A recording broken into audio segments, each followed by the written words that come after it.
podcast. We'll get right into our conversation after a word from our sponsors.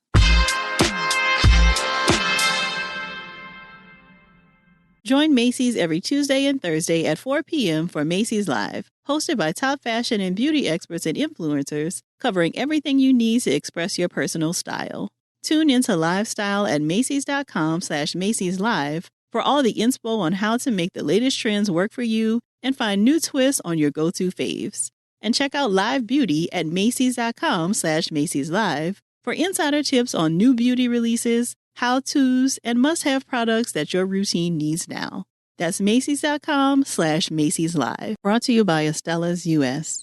If you're hot and bothered about hot flashes and night sweats due to menopause, you're not alone. There's more to it than being overheated. It's a real medical condition called VMS, or vasomotor symptoms due to menopause. Up to 80% of menopausal women will experience VMS, but few feel comfortable discussing their symptoms. So to all the smoking hot women out there, VMS due to menopause is worth talking about. You can learn more at whatsvms.com. And remember, talk with your healthcare provider about VMS. AT&T believes that if you want a smartphone, you should get the best deal on that smartphone, no matter what kind of smartphone person you are. People who reply to texts immediately, emoji over-texters, emoji haters, custom emoji makers, app personalizers and alphabetizers, even those who blast music off their phone at the gym. Ask how at AT&T, we give new and existing customers our best deals on every smartphone. Offers vary by device. Terms and restrictions apply. See AT&T.com or visit an AT&T store for details. Y'all, my debut book, Sisterhood Heals, will be out on June 27th, 2023. And you can officially pre-order your copy right now at sisterhoodheals.com. This is such a huge accomplishment, and I can't wait for all the incredible conversations I know we're going to have once you get your copy and you can check it out.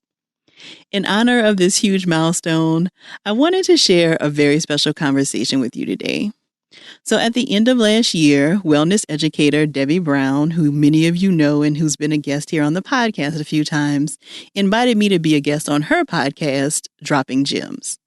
Devi didn't know it at the time, but I was really struggling with edits to the book at that time. And this one conversation with her reinvigorated my spirit and gave me a whole new excitement about the material. It felt like she had seen the pages, even though it wasn't done. I feel like that's how sisterhood works sometimes. You don't always know what you need, and then a sister shows up with an answer you weren't expecting. In this conversation, we chatted about setting boundaries with compassion in friendship, reciprocity in friendship, and having difficult conversations to hopefully bring us closer. If something resonates with you while enjoying our conversation, please share it with us on social media using the hashtag TBGInSession. Or join us over in the Sister Circle to talk more in depth about the episode. You can join us at community.therapyforblackgirls.com. Here's our conversation.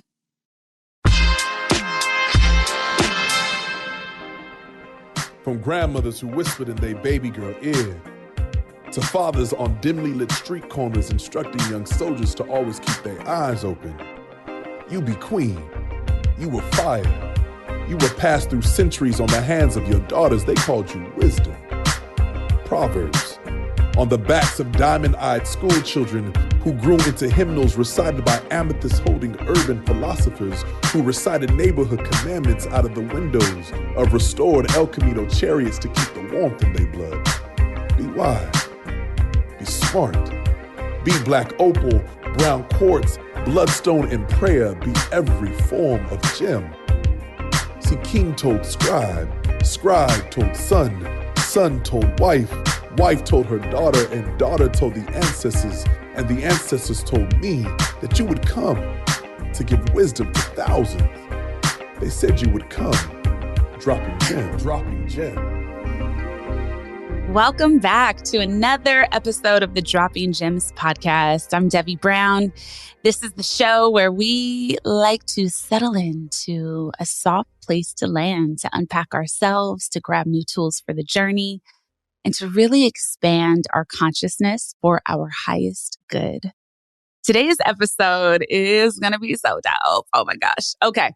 So in the pandemic, I had a chance to be connected with an absolutely brilliant, amazing, pioneering woman in the mental health space. And we had a chance to be on a panel together, which then led to a podcast and led to me just really loving and enjoying so much that she offers the world.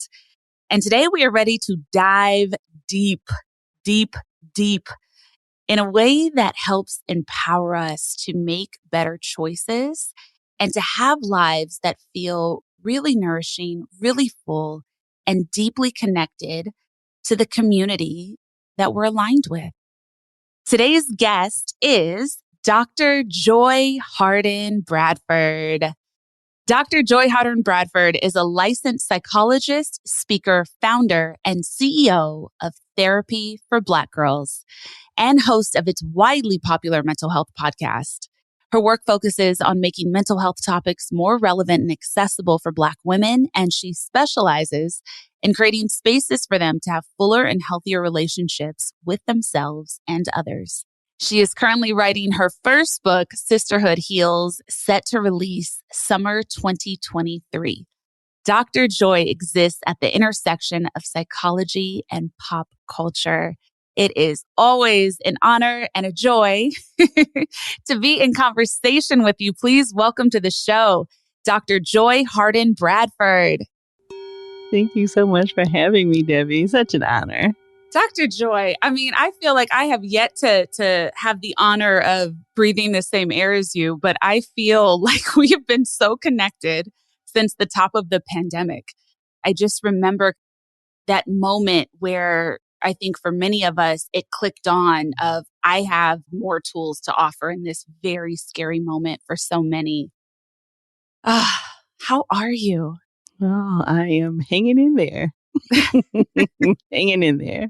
Mm. Yeah, I feel like it is really best to kind of think about it just putting one foot in front of the other, because even though, I mean, we're not out of the pandemic, right? Despite what many would maybe have us believe, there's still a lot going on. And just on top of the pandemic, there's just so many other things happening in the world. And, personally, I'm also completing my first book right now. So, I mean, so I just feel like there's just been so much chaos and everything going on. So putting one foot in front of the other and kind of holding on is how I'm doing right now. Thank you for that transparency, because speaking to that, I think something that a lot of people might easily assume, especially with someone like yourself, that, oh, you don't feel any of this. I think for a lot of people who start on the path, there's this assumption that you'll get to a point where everything will feel good all the time. And that's one of the biggest questions people kind of aim towards me just in my regular life. It's like, oh, so what do you consider a challenge? And I'm like, oh, no, every day is challenging. Life is profoundly challenging. I think for me, it's just the reaction or how long it feels like a personal experience shifts and is different. I'm able to come out of things quicker, or I'm able to hold more neutrality, or just have tools so that I'm able to come back to myself sooner. What does that mean for you when you say you're hanging in there as someone that is a leading mental health professional? Yeah. I appreciate that, Debbie, because, I do think that there is sometimes that misconception, right? That, because we Yeah. are healing professionals or helping professionals, that we are not impacted, but that could not be further from the truth. So a lot of what I'm talking about in terms of hanging in there is like keeping up with my own mental health, which involves weekly sessions with my therapist, because I definitely feel like there has just been so much anxiety for me in the Mm. pandemic, just around keeping myself and my family safe. And what does this mean? And is it okay to travel? And, I mean, it just feels like there has been a lot. And so therapy has been incredibly grounding for me during this period of the pandemic, but also in writing the book, because I feel like this has been a stretch for me professionally, right? Like it's my first book. It's a new thing that I had not done. And so with any new thing, there's like all these new challenges and like, oh, I didn't know that that was hiding in that corner, right? Ooh. And so having having my therapist to talk about all of those things with has just been very, very grounding and helpful for me. Wow. Wow. I can't wait to dive into talking about this book that comes out. But one thing I'm really curious about, as you're speaking to, especially the way you were showing up for yourself and for millions of people in the midst of the pandemic. Did anything shift about the way you relate to what you do? Because I can imagine you're under duress as a being, as a human, as a woman with her own life needs, responsibilities, and you have to show up at such a high level for those that are coming to you. Did anything start to shift, or were there any observations about that time? That's such a good question, Debbie. So I think, like you kind of alluded to in the beginning, like in the very beginning of the pandemic, it felt like there was a huge need for people who do the kinds of things that we do, right? Like this Yeah. healing, helping, like, okay, how do we ground ourselves and make sense of this moment? And so in the beginning, there were all these requests, of course, which is how you and I connected initially, was on a Yes. panel for somebody, right?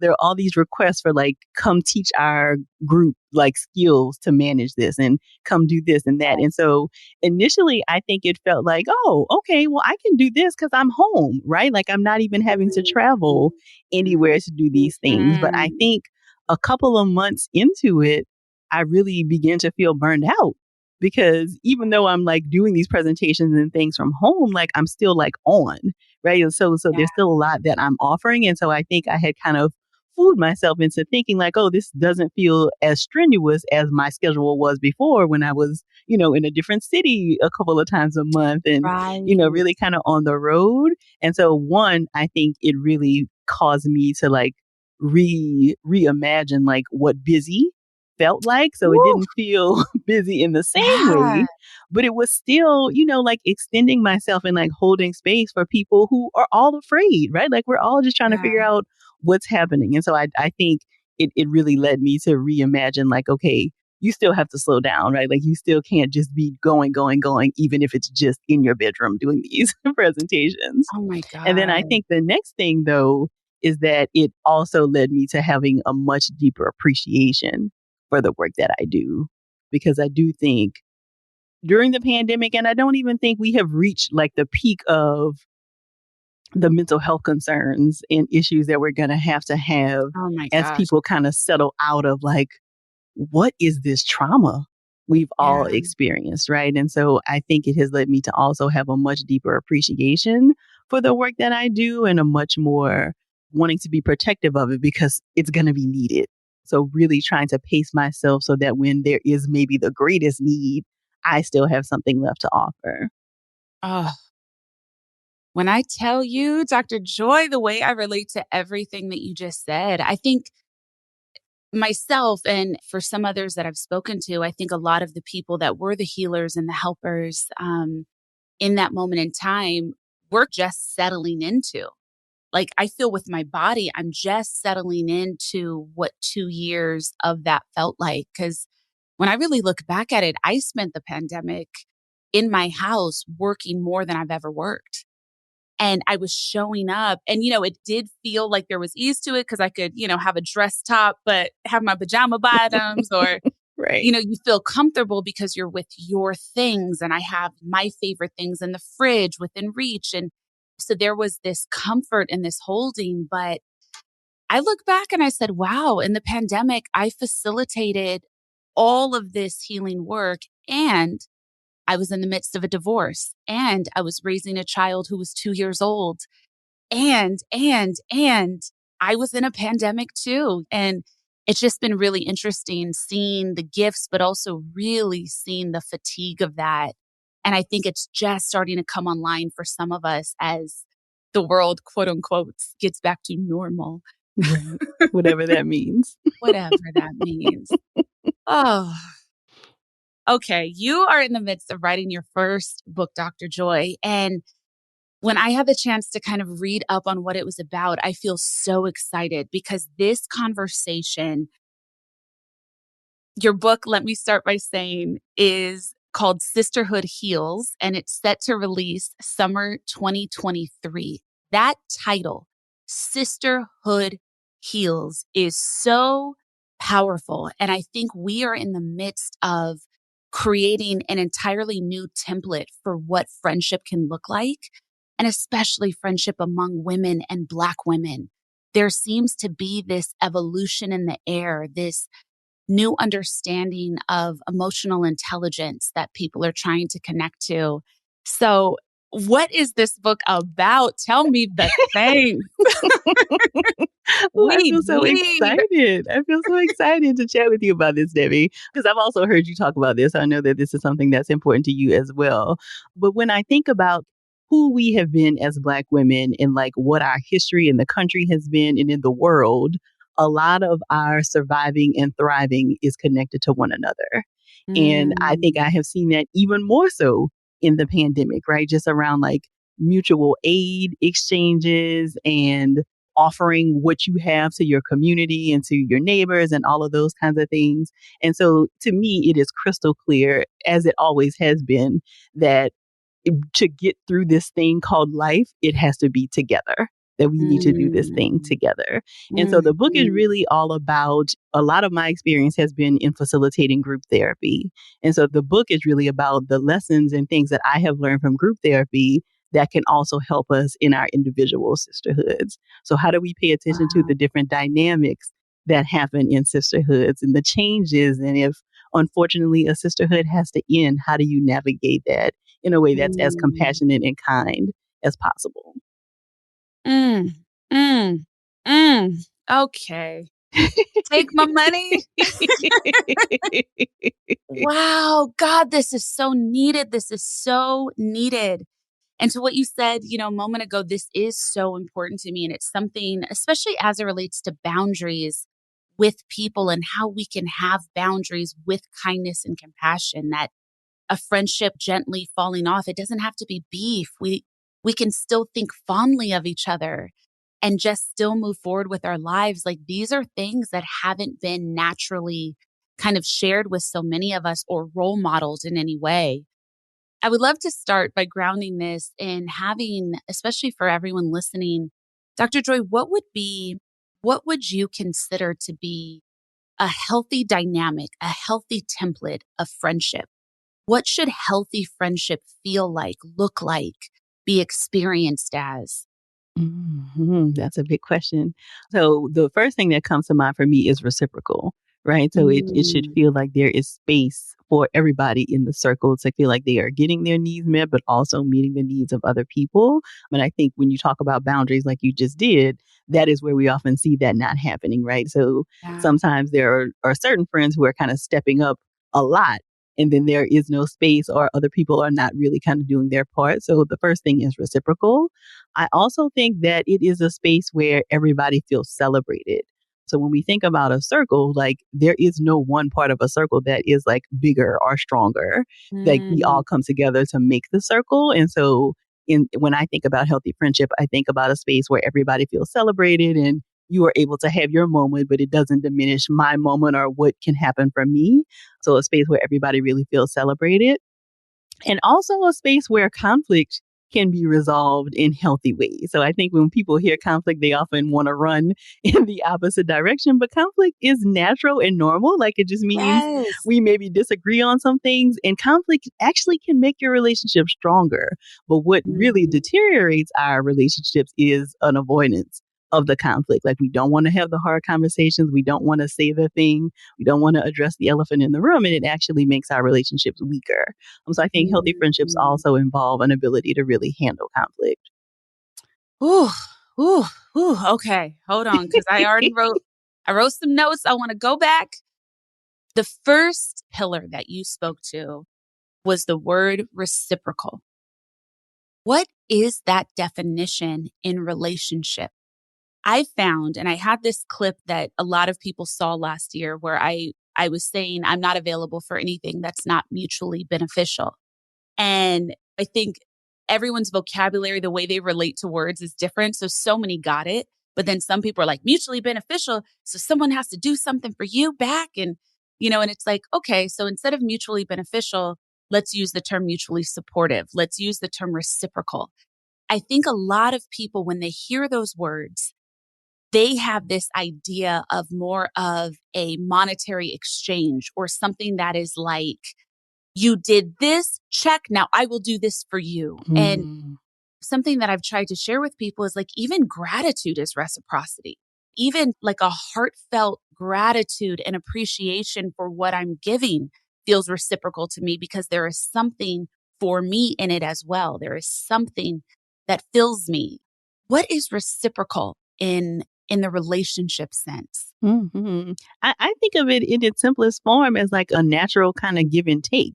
And you're right. Like it's not a scorecard. It's not like a Yeah. tally, like, okay, I did two things. And so now next week you have to do two things for me. I think it is more of a feeling of being Mm, like in a relationship where you know that they have your back and you also have theirs. Right. So it doesn't have to mean mm, did five things nice for you. And so now you got to do seven. It is more like, do you feel like if you called on them in your time of need, they would be there? And I think it's important to think about we all are human, right? And so there's all yeah. kinds of things that are often happening in our own lives. So there may not be times where we can be there for a friend in the ways that we want to. But I think when you look at the overall picture, the overall history of a friendship, does it feel like more often than not, this is somebody who you know is in your corner, who you can call when Mm, times are tough, and vice versa, right? Like it should not feel like a one sided kind of thing where you're the one always making the calls, always texting, yeah. always doing the planning. Like it should feel like everybody has a part in this friendship.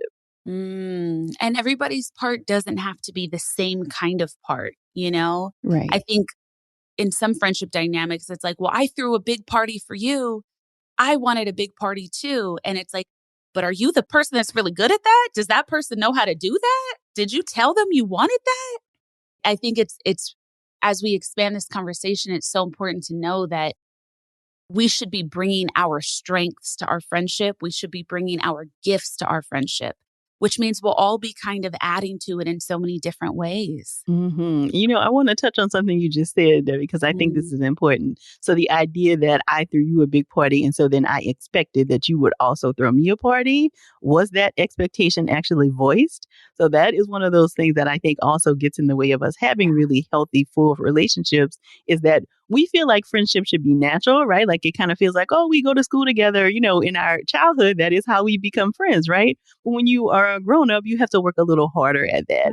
And sometimes Mm, what is often missing is that we don't learn that we have to actually voice those expectations. In the same way we would do in romantic relationships, it's important right. to do that in platonic friendships as well and other relationships. So I think that unvoiced expectation and the idea that they should just know that you wanted that to happen. Well, how would they know if Yeah. you didn't tell them? And it doesn't make them a bad friend because they didn't do it, because you didn't let them know that that was actually an expectation. Yeah. Wow. Wow. Wow. Everybody listening, I want you to sit in that for a second. Take a breath. See how that feels. See where you land in that equation. And just notice it. Wow. For those listening, because I think, especially for generations that came before right now, we've done an immense amount of unpacking, major, major consciousness blocks and concepts over just the last handful of years, right? We have dove into women, sexuality. We have dived into race deeper than we've ever gone, multiple cultures and that experience, especially within America. There have been so many unpackings in a short time. We're all kind of processing that. And I think something that many are coming to notice is a lot of us grew up in communities and households where the adults were emotionally immature. And there was just not a role modeling of behavior that can lead you in a life where you feel like a healthy, functioning adult that can meet your own needs. So I think, a lot of people that are even in friendships and communities that they do love, they don't know anything different. It may not be in the plan for them to uproot and find a new tribe. Are there ways to kind of bring some healing and to upgrade the way we are in friendships with each other without having to find new friends? I mean, yeah, that's basically the premise of the book is this idea that, and you're right, like a lot of us have not come from homes where that was role model for us and generations and the generation before them. A lot of what they had to do was really survival based, right? Like, so there Yeah. were decisions that they made that unfortunately impacted us in some ways that didn't really foster our emotions, but in a lot of ways it was what they felt like they had to do. But I do think because we are having these kinds of conversations right now, it provides an excellent opportunity for us to be able to do that healing work with one another, right? So So can I say to you as my sister, ouch, that hurt. And that doesn't mean that the friendship ends. It just means that this is now an opportunity for us to talk about it. And how can I hold you accountable? How can Yes. you learn from this situation and it not mean that you're a bad person, right? I think we have to really look at our defensiveness and how that often comes up when we've hurt someone, but it doesn't mean that you're bad. It just means, ouch, that hurt me. And I want to talk about how we can continue to be in relationship and you not do that thing or you not hurt me in that same way in the future.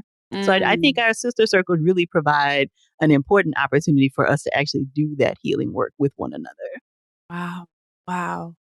I'm so excited for all of us this time of there just being more space for vulnerability and there being like space for being in practice with the things that you just didn't know. You know, I feel like there wasn't as much grace for those processes or there just weren't as many people trying to do it at the same time previously. Yeah. You use a very important word there, Devi, practice, right? Like we are all really just practicing being human. Like there is no perfection in as many, workshops that we go to and books we read and podcasts we listen to. Like we're all just practicing. And so I think it is really important for us to be gracious with one another. But I think there has to be some limits to that, right? So you don't want to be extending so much grace that you're actually betraying yourself. Yes. Right. So I think that there are sometimes work that we need to do individually that needs to happen before we're really able to kind of be in circles in full ways. And so Yes. I think that, again, back to our earlier conversation around boundaries, like you can't continue to let somebody kind of overstep your boundaries and not redraw them and say, okay, I would like to still be in relationship with you, but this is what it looks like. So maybe that looks like less access. Maybe that looks like just more spread out when we get together. But I don't think that you want to offer so much grace that you are then betraying yourself. Thank you for saying that because a boundaried grace is what we're after. I love that. A I love that. compassion extended to self first, then others is what we're hmm after. Yeah. And I think, again, back to our earlier conversation about just how draining and how much has happened in the past couple of years, I think that that is also something that impacts our relationships is that we are trying to offer with not from the overflow, right? So the idea is that you refill yourself so that you are able to be in relationship with others from your overflow. But if you are all tapped out, that may be why you're a little cranky with your friends or why you're feeling like, oh, I don't want to answer this call, right? So it does really it goes back to really making sure that we're taking care of ourselves and doing the kinds of things that we need to do so that we can actually be in healthy relationship to other people. Brought to you by Astellas US. If you're hot and bothered about hot flashes and night sweats due to menopause, you're not alone. There's more to it than just being overheated. It's a real medical condition called VMS. VMS stands for vasomotor symptoms due to menopause, the medical name for the hot flashes and night sweats women experience during menopause. VMS can impact many aspects of your life, including your sleep, concentration, work, and relationships. And even though every middle-aged woman will experience menopause, and up to 80%, yes, you heard that right, 80% of menopausal women will experience VMS, few feel comfortable enough to discuss their symptoms with their family and friends, or even their healthcare provider. So to all the smoking hot women out there, VMS due to menopause is worth talking about. And there's an entire website dedicated to validating and educating about the condition. You can learn more at whatsvms.com. That's whatsvms.com. And importantly, start the conversation with your healthcare provider about VMS. Have you ever thought about your car personality? What's your vibe? Do you like the classic fully gas-powered engine? Are you a best of both worlds type, driving on battery power while keeping gas on reserve just in case? Or are you more inclined to choose a convenient hybrid ride? Whichever your vibe, there's a Hyundai Tucson to match and powertrain to get you there. Hyundai's 2023 Tucson lineup pairs the tech you want with sleek and stylish designs. They paid attention to all of the details: the seats, the dash, the available panoramic roof. You name it, Hyundai thought of it, all while making sure each trim has enough room to hold space for your grocery runs, festival nights, and tailgates. Okay, Hyundai. When it comes to your journey, Hyundai is there for every mile. Visit HyundaiUSA.com to learn more about the 2023 Hyundai Tucson. The 2023 Tucson plug-in hybrid is only sold in California, Colorado, Connecticut, Maine, Massachusetts, Maryland, New Jersey, New York, Oregon, Rhode Island, and Vermont. Where's the time even gone? Feels like it was just New Year's Eve. I feel like the holidays are just flying by. Valentine's Day is right around the corner. And if you're stumped on what to get your special someone, well, Macy's has you covered with their gift finder. They've got amazing gifts at any price, from luxe to $25 and under. If you need more inspiration, well, check out the great ideas that are up at Macy's.com/gift finder. Macy's has the best PJs for cozy nights in, flowers for your date on a night out, candy and chocolate to treat yourself, and even handbags to celebrate Galentine's. Find the most sought-after gifts from Macy's best brands like Kate Spade New York, Coach, Ralph Lauren, Swarovski, and more. And of course, do not forget to treat yourself. You deserve a delightful fragrance, new self-care beauty routine, or beautiful jewelry any time of the year. Again, that's Macy's.com/gift finder to find the best gifts this Valentine's Day. Dropping gem. One of the things I was finding that I was getting a certain kind of comment back in relation to anytime I put up content around friendships. And there was, I'll give you a scenario, and I would love to know if you would walk us through what this process is. So some people that are in friendship, for many, friendship is your created family. That is maybe your safe space for the first time. But it also sometimes becomes the space where you project everything that happened to you prior to the friendship. And it becomes a space where you kind of have toddler, childlike, bratty behavior that maybe you weren't allowed to have with your parents. And so I think, something that people were saying to me is, I tried to talk to this friend about this, but they don't even treat the ex that dogged them out the way they go off on me, or they treat the guy they only dated for a month with more grace or more understanding, but there's all this expectation on me. What is that dynamic when we are projecting on other people some of that original wounding? What is that? Debbie, I feel like you have like an early copy of this book, and you clearly do not, because there is no early copy of the book yet. I would like one. And I think absolutely, that just our souls are connected. So what you're talking about, and again, why I think group therapy can be very powerful, what you're basically talking about, there is a term in group therapy called the recapitulation of the family unit. And so what often happens in a group of strangers, if we're talking about group therapy, is that there will be members of the group who will pull things from you that remind you of your original family unit. So you find yourself acting out towards a group member as though they are your mother. And clearly it's not about them. It is what they have arisen and awoken in you.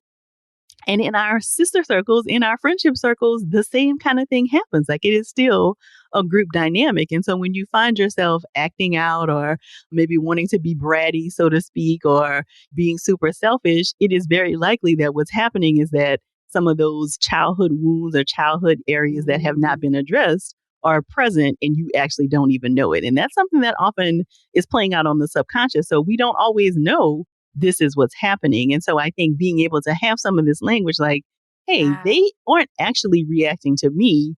They are reacting to the thing that my presence has now awoken in them that they have not dealt with. And so I think being able to, again, have honest conversations, and the more we know about our friends and the more we know about their history, it is sometimes easier to kind of see that. But I don't want us to try to play therapists with our friends, right? Yeah. It's not about us trying to do the work of therapizing and psychoanalyzing our friends. But I do think it can be helpful to be able to call attention to, like, hey, I wonder what's going on here. Like, I'm noticing this dynamic where it feels like you're able to extend grace to other people, and it doesn't feel like you're able to do that with me. I wonder if you've noticed that. Right. And so really just kind of calling attention to these things, because of course they happen. Like, we are with these people. Like you said, they are our created family. And what that means is that we then create some of those same dynamics that we had in our families of origin. Woo! Woo! This book, oh my gosh, this is going to be so powerful. Again, I'm going to say this title, and hopefully by the time this airs, you can get that pre-order on Sisterhood Heals. It will be out this summer 2023, Dr. Joy Harden Bradford. God, this book is so needed right now. And I'm so excited for everyone that picks it up because understanding this changes your life. Understanding this brings the ease that everyone is talking about. Ease isn't just, like this is a moment where so many of us are reclaiming ease, rest. But what that means is like really doing the work to clean up your life, to pack in the empty places, more love, so that ease is really the natural state, not the avoidance.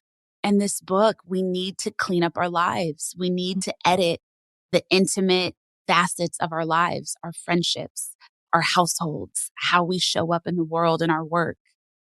Ah, So this Debbie, I thing. wanna turn the tables a little bit because I would love to have Okay. this conversation with you. So one of the things in doing the research for the book, one of the things that kept coming up was how friendship dynamics changed after somebody got engaged or married.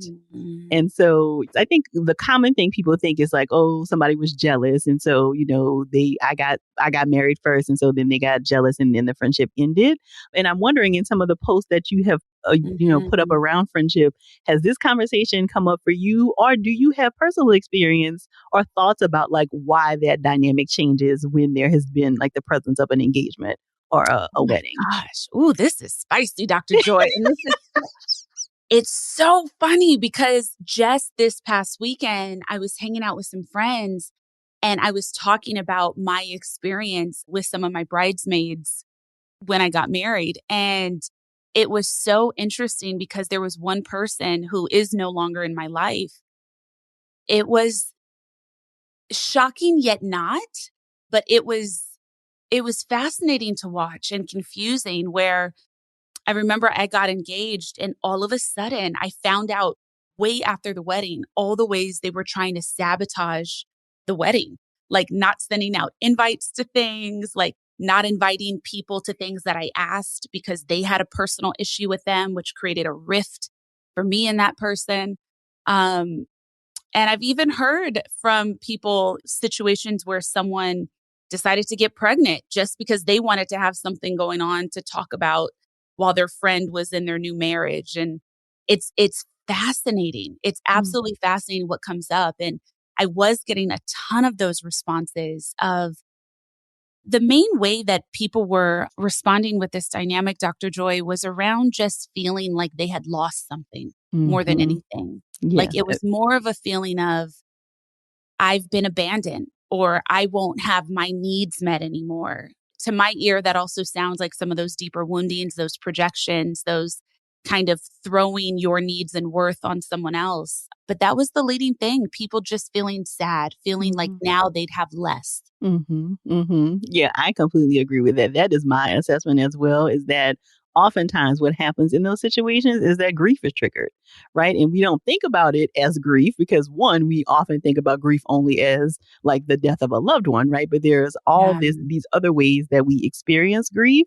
And I think changing changes in a relationship that is super important to us, even though it's a happy time maybe for our friend, I think we have real trouble like juxtaposing that to like, ouch, I feel like now I'm going to lose them, right? And so I Yeah. feel like we need to do a better job of having conversations around like, I'm really happy for you, but I'm also a little worried about what this changes for us and like sad about the fact that our dynamic won't, of course, be able to be the same as it was. So I think all of this acting out that we sometimes see is really a grief response that people just don't recognize and don't have the language for. Yeah. And then sometimes for some people, that thing kicks in where you say, well, let me just sink this ship because then at least it's my choice, Yep. you know? I'm Mm. going to get in front of it so that it was my decision. What do you think of the story I told? About the bridesmaid? Yeah. Yeah, I mean, I definitely think, there was clearly something going on there. And I wonder if you saw signs, like looking back, were Yeah. there things that you recognized even before you got engaged that indicated like, something may be a little off or something feels unsettled about this person? Yes. And that was a lot of my work in listening to my intuition. Like I have a very particular style of integrity that I move in the world with. And I really believe in spiritual hygiene. And I think that good choice making, compassionate choice making, it's incredibly important to my life.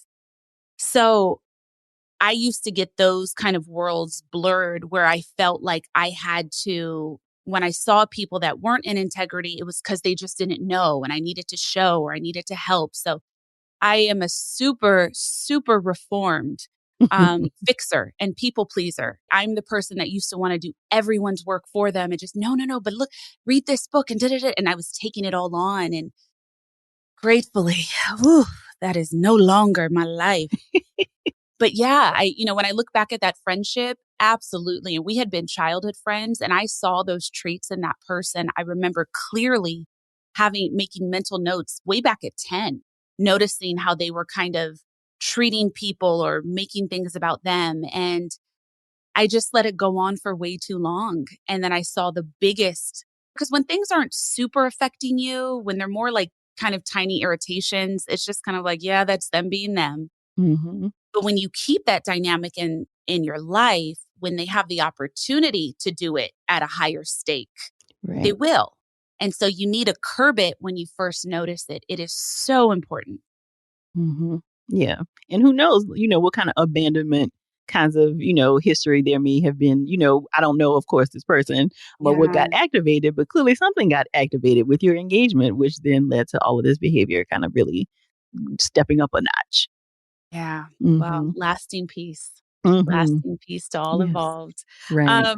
I have a very specific question for you. Okay. I'm so curious. Dr. Joy, therapy for Black girls has been such a leader in the mental health space. One of the data points around therapy for Black women is that only 5% of US therapists are Black. Mm-hmm. Can you speak to the importance of speaking with therapists that have a deeper understanding of your cultural needs, but specifically some of the personality traits, experiences, and trauma that seem to happen within particular communities? Is it important to find someone that looks like you or understands your experience to Mm-hmm. unpack yourself with? Yeah. So I would say it is important if it feels important to you. Okay. Because that won't necessarily be like a qualifier for a lot of people, right? But I do think, at least my experience has been that for a lot of Black women, that does feel very, very important because there are some things that you just assume that another Black woman will understand, right? Like, so when I think about like Mm, going through the pandemic and then, all of the continued racial injustice, George Floyd being killed, Breonna Taylor being killed, there are ways that I think Black women took in those stories and experienced those things that you just get. Right. And so if I came to the session the week after finding out about Breonna Taylor, I'm not going to have to go into too much backstory with my therapist because my therapist is also a Black woman, because there's some things that I know that she understands because she's also a yeah. Black woman in this country. So I think for people who that is important, it is absolutely okay to kind of chase that, to look for that in your search. But as you mentioned, there are not that many of us, right? Yeah. And so what that means is that, either people end up on waiting lists or people will see therapists who aren't necessarily Black women. So that may mean Mm, that you see a Black man or somebody else, another person of color. But what that means for other therapists who are not Black is that there are some work that they need to do so that they are creating conditions that are safe for Black women to come into therapy to unpack these kinds of things. So there are lots of microaggressions and ruptures that happen with non-Black therapists because there's this questioning of reality, right? Like, did that really happen mm, in the way that mhm, you are saying it? Or, now mhm, tell me why you would be so impacted by, this thing that has nothing to do with you, right? Other therapists really need to make sure that they are doing their own work so that they are not perpetrating those kinds of things that then make it difficult for people to even continue to believe in therapy. So mm, because a lot of our families, there's not a lot of history of parents and grandparents and aunties and uncles going to therapy, a lot of times we're the first ones who may be having that experience. And so if we don't have a good experience, then that sometimes leaves us feeling like, oh, this isn't actually helpful, or this made me feel worse. So why would I pay somebody to go and do this thing? So I do think it is, if it feels important to you to find a therapist who matches you in some way, it is absolutely okay to do that. But I do think that there are also a lot of therapists who may not match you, right? And so I typically encourage people to just be open to surprises, right? But not to, betray yourself again by like continuing in weeks and weeks of therapy with somebody who's like perpetuating racism against you. Absolutely not. There are some therapists who have done their work. They have done, incredible work working with other Black women. And so they actually may be a good match for you, but you might not know that if you are not open to seeing if somebody else might be a good match for you. Brought to you by Astellas US. If you're hot and bothered about hot flashes and night sweats due to menopause, you're not alone. There's more to it than just being overheated. It's a real medical condition called VMS. VMS stands for vasomotor symptoms due to menopause, the medical name for the hot flashes and night sweats women experience during menopause. VMS can impact many aspects of your life, including your sleep, concentration, work, and relationships. And even though every middle-aged woman will experience menopause, and up to 80%, yes, you heard that right, 80% of menopausal women will experience VMS, few feel comfortable enough to discuss their symptoms with their family and friends, or even their healthcare provider. So to all the smoking hot women out there, VMS due to menopause is worth talking about. And there's an entire website dedicated to validating and educating about the condition. You can learn more at whatsvms.com. That's whatsvms.com. And importantly, start the conversation with your healthcare provider about VMS. Have you ever thought about your car personality? What's your vibe? Do you like the classic fully gas-powered engine? Are you a best of both worlds type, driving on battery power while keeping gas on reserve just in case? Or are you more inclined to choose a convenient hybrid ride? Whichever your vibe, there's a Hyundai Tucson to match and powertrain to get you there. Hyundai's 2023 Tucson lineup pairs the tech you want with sleek and stylish designs. They paid attention to all of the details: the seats, the dash, the available panoramic roof. You name it, Hyundai thought of it, all while making sure each trim has enough room to hold space for your grocery runs, festival nights, and tailgates. Okay, Hyundai. When it comes to your journey, Hyundai is there for every mile. Visit HyundaiUSA.com to learn more about the 2023 Hyundai Tucson. The 2023 Tucson plug-in hybrid is only sold in California, Colorado, Connecticut, Maine, Massachusetts, Maryland, New Jersey, New York, Oregon, Rhode Island, and Vermont. You know what's exhausting? Thinking too much, especially when it comes to gifts. There's a way to make that process easy with Macy's Gift Finder. They've got amazing gifts at any price, from luxe to $25 and under. Just go to Macys.com/gift finder and immerse yourself in a world of gift inspo that's all a no-brainer. Valentine's Day is coming up. That's a present holiday for sure. So go ahead and make use of Macy's Gift Finder for perfect presents like flowers and candy for date night, or cozy PJs for staying in. Or why not treat yourself to some designer perfume or a handbag for Galentine's Day? That's real true love, if you ask me. Whatever the reason, if a gift is needed, Macy's has you covered. From the most sought-after gifts for Macy's best brands like Kate Spade New York, Coach, Ralph Lauren, Swarovski, and more. Save that extra brain space for important things, like thinking about what other gifts you want any time of year. Again, that's Macys.com/gift finder to find the best gifts this Valentine's Day and year-round. Dropping gem. As people are looking for therapists, especially now, because very gratefully, for the first time ever, there's this mass movement to love yourself, to heal yourself, to get the tools that you don't naturally have. And it is gorgeous. It's so exciting. And also for those that are coming to healing work for the first time, something I speak to a lot on this show, Dr. Joy, is taking your time to research and date a little bit in this space, for lack of a better word, because as with any other field, as with any other anything, even with therapists, you have your extraordinary, you have your good, you have your solid, you have your mediocre, and there are therapists that are not good at what they do. This exists in every field and every walk of life, high and low. So you can't just think because someone has that title that will be your perfect fit easily or that will be enough.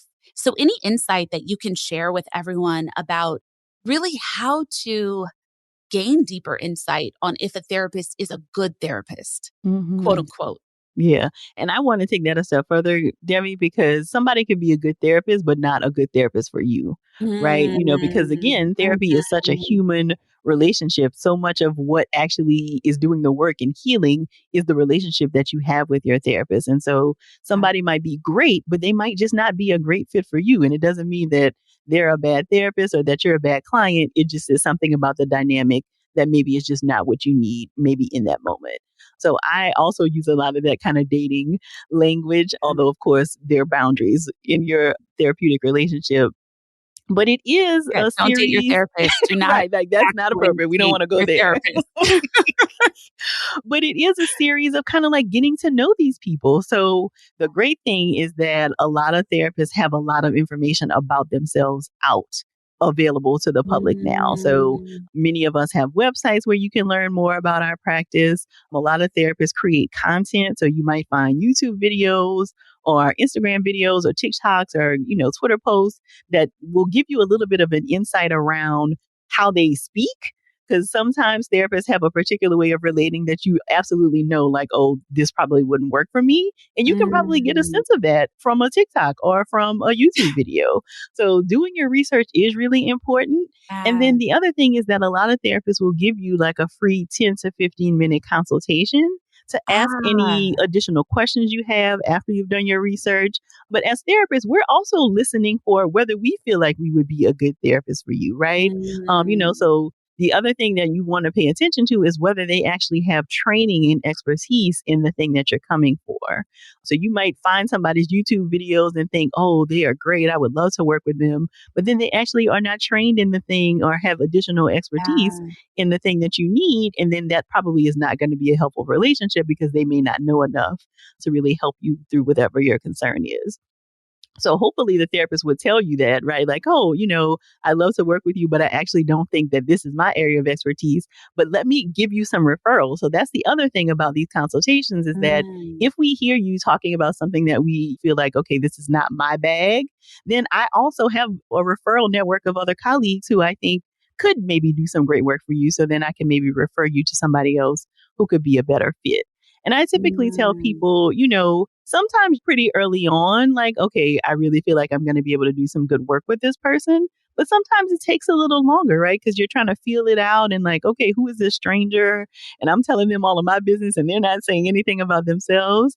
But I don't want people to get like 4 months into therapy yeah. still questioning, right? I think early on, even if you're not ready to maybe share some difficult things or you're not quite ready to kind of take yourself there, you can get a sense of whether this person is going to help you to create an environment that will allow you to get there. So there's nothing wrong with like warming up and like, okay, let me feel this out before I really dive in. But I think should be some indications pretty early on that you feel safe in the space, you Mm, feel comfortable, you don't feel judged by this person, you don't feel like the need to withhold. It is often a yeah. place that you look forward to. Now therapy isn't always easy. I don't want you to hear that. Like there will be some weeks that you absolutely like, oh, I don't want to do this. But it should feel more of a like, okay, I'm afraid to do the work, not I feel uncomfortable in the space. Yeah. Oh, woo, woo, woo. You gave us so many tools. Yes. And because the thing that you don't want to do is have now therapy be another container for the behavior that you have done at other points in your life. So don't go in there and perform. You don't need to win them over. You don't need to get them to like you. You don't, this is the Hmm. space to try out your new self. Yeah. Okay, my last question, and this is actually more of a personal question. Okay. So for choosing a therapist, if you are someone who is highly self-aware, that has done years and years of work and all different kinds of therapy, what is the best way to court a new therapist where you can say, I don't need to like start from scratch? Or is there a way to kind of show up if you're someone that has done therapy in the past when looking for a new therapist to create some baseline of these are the themes I've worked through. This is where I am now. This is what I'd like to work towards. For those that have kind of been in the therapy world, myself included, for a while, and you're looking for something more, but you don't want to have to start from the getting to know you phase, what do you do? hmm So, unfortunately, Debbie, I don't know that there's a way to get around the getting to know you phase because Ah! I just want every to new get to person, you're trying to skip some steps there. So every new therapist is going to want to have their own relationship with you, right? And I hear this a lot, not necessarily just in the like I've done a lot of therapy and so I'm looking for something different, but people who maybe have worked with a therapist for a while and feel like, okay, I don't think I'm getting what I need anymore. I need something different. They just don't want to have to like explain all of that backstory anymore. And I totally get that. You don't necessarily need to do that. So one way around that, if you are interested, is that you can sign a release with your old therapist that allows them to give the new therapist records and, they can kind of look through and whatever. But the other thing to keep in mind is that you're not necessarily starting with a new therapist in the same place that you did with the previous therapist, right? Mm. So if you now are wanting to work on more things, related to like advancing in your career and, whatever comes up there, you won't necessarily have to talk about the same like issues related to your childhood with this new therapist because that is Mm. not as pressing. So any therapist that you are talking to is going to do what we call an intake, where they're getting to know a little bit more about you and what's bringing you in. And of course, if you have had therapy before, they're probably going to ask you like, okay, tell me a little bit about your previous experiences. What did you like? Maybe what didn't work, but they're not going to necessarily take you digging back through all of those things that you had to do Mhm. before, because that's not what brings you in now. And maybe some of that will come up, as needed, but it's not where you're going to start. So it's not like you're going to duplicate what you've done with therapy in the Mm. past. So, but for people who are pretty therapy savvy and like who have, done a lot of different kinds of work, I think it could be helpful to find therapists who practice in different kinds of ways. So as Mhm. therapists, we all kind of go through general training, but a lot of us do additional training and coursework on top of like our graduate degree to specialize in things. So, you will hear a lot of therapists talk about CBT, cognitive behavioral therapy, Mhm. EMDR, which is a therapy kind of specifically helpful for traumatic experiences. But there are also some therapists who practice like psychoanalysis, Mhm. more insight kind of work. And I tend to think that kind of work, like the more insight driven work, is maybe a good place to kind of look for people who have done a lot of therapy. So maybe you're not necessarily looking for symptom reduction. You're looking more like, Yeah. okay, help me understand these patterns. And, I don't quite feel like I'm relating to people in the way I want. Insight driven work may be a better option there, and group therapy. So that is also something that a lot of people have not tried that I think can be Mm. incredible, because there are insights and breakthroughs that you can make in group therapy that it would take like months to get to with your individual therapist, just because there are more people, right? Like there are more people for you to interact with and more people kind of, awaken things in you. So group Um, therapy, I think if you can find it, is also another option for people who maybe have done a lot of therapy. This could be a different experience for you to kind of gain some greater insight. I love that. And it's also so powerful to watch someone being facilitated as they're working through something. It gives you kind of procedure for yourself or changes how you relate in your Hmm. relationships. Wow. Yeah. Hmm. Ah, Dr. Joy, thank you. I love being in conversation with you. I had the pleasure of being on your show, Therapy for Black Girl Yes. podcast, and I did a meditation there. So anyone that is really loving this episode, please check out that episode too and all the others that Dr. Joy does. Your new book, Sisterhood Heals, is set to release this coming summer 2023. We need this. We need this. Thank Thank you. you. Thank Thank you you, so Debbie. much. Always a pleasure. Thank you so much. Thank you once again, Dr. Joy Harden Bradford, for joining us on this really, really expansive episode. And just take a second, let's do a little soul work. Take a second after this episode clicks off, before you kind of jump into the rest of whatever you're doing. And I want you to just, for your soul work this week, I want you to start to notice, how do you define the word friendship? How do you define the word sisterhood or brotherhood? How do you uniquely define and experience the word community?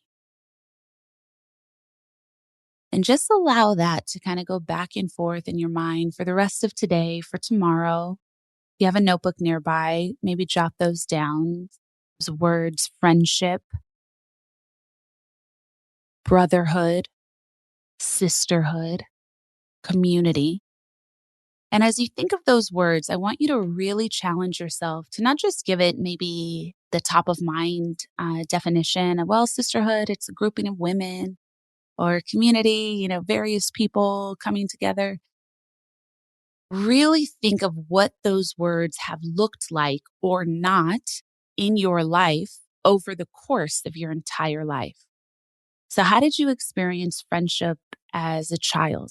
How did you experience friendship as a teen, a young adult, someone in your 20s and your 30s and your 40s? How did that word evolve? How did that experience evolve? How was it felt by you? Get a little surgical with the way that you're investigating these words, and do the same thing with sisterhood.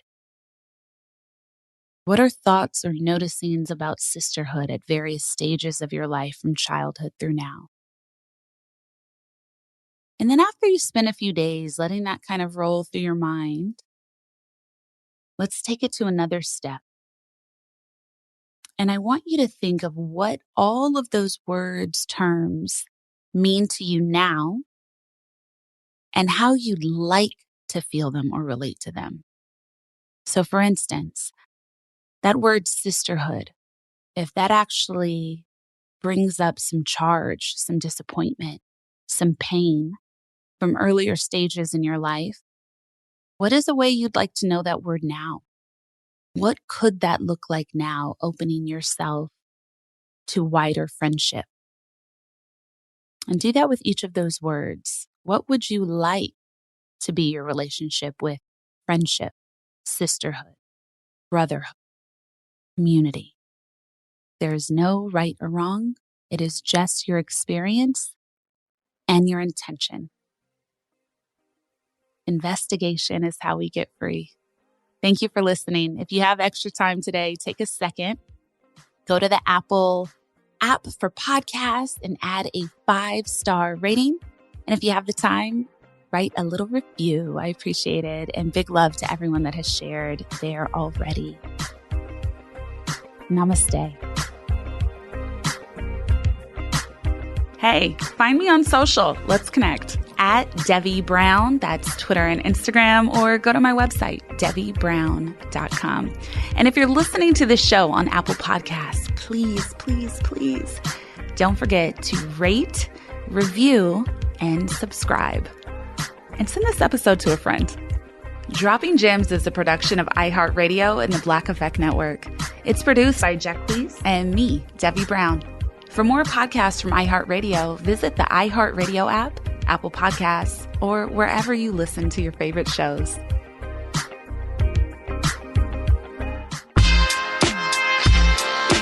I'm so grateful to Devi for inviting me to be a guest on the Dropping Gems podcast. Make sure to check out the other beautiful conversations she has every week on Dropping Gems. And you can find the podcast on Apple Podcasts, iHeartRadio, Spotify, and anywhere else you tune into your podcasts. And don't forget to pre-order your copy of Sisterhood Heals at sisterhoodheals.com. And be sure to text 2 of your girls and tell them to grab their pre-order as well. If you're looking for a therapist in your area, check out our therapist directory at therapyforblackgirls.com/directory. And if you want to continue digging into this topic or just be in community with other sisters, come on over and join us in the Sister Circle. It's our cozy corner of the internet designed just for Black women. You can join us at community.therapyforblackgirls.com. Thank y'all so much for joining me again this week. I look forward to continuing this conversation with you all real soon. Take good care.